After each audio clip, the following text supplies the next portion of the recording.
तटमापन्नो यत्र लीला हरेरभु।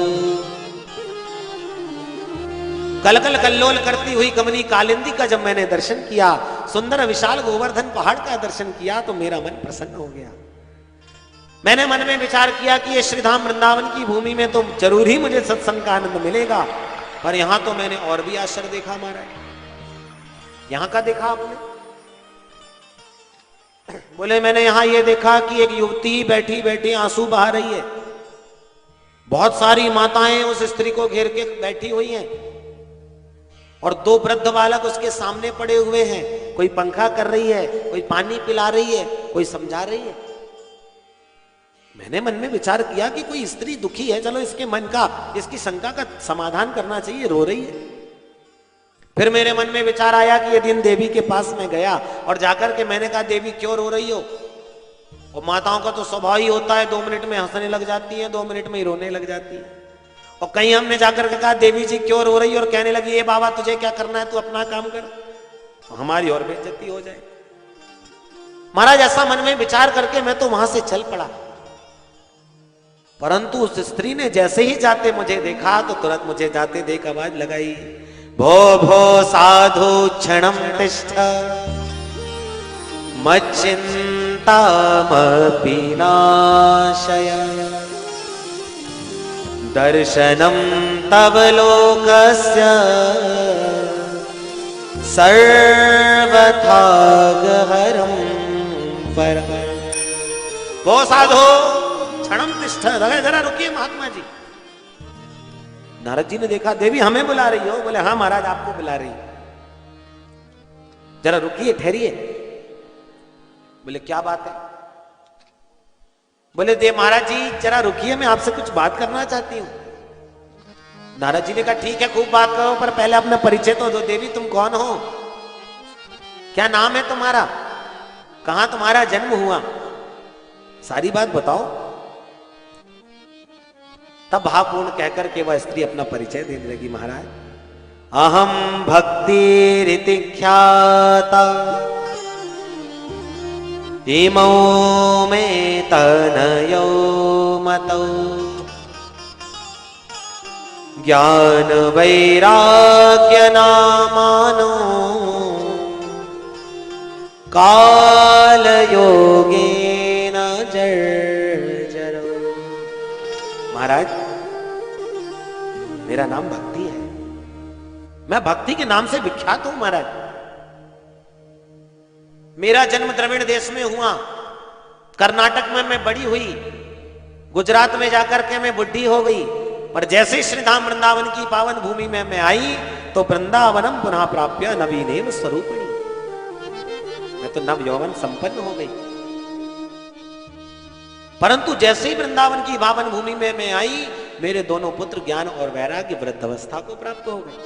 ये दोनों मेरे पुत्र हैं महाराज, पर काल की गति देखिए कि माँ तो 20 वर्ष की माता बनी बैठी है और बच्चे 80-80 साल के बुढ़े। ये राम जी की कृपा है कि भगवान की माया है, मुझे कुछ समझ नहीं आता। महाराज अब आप ही मेरी समस्या को दूर करिए।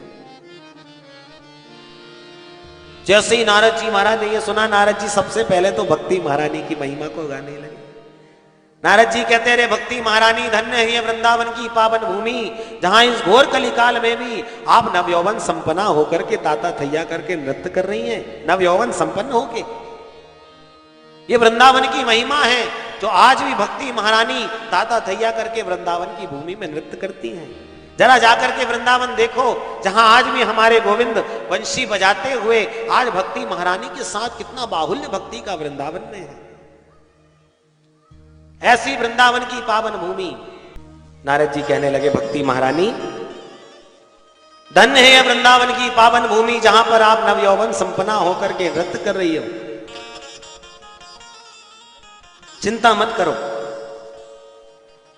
यदि आपके ज्ञान और वैराग्य पुत्र स्वस्थ हैं, तो यदि मैंने उन दोनों पुत्रों को स्वस्थ नहीं कर दिया तो तदा नाहम हरिर्दासो लोके त्वाम न प्रवर्तये, मेरा नाम नारद नहीं।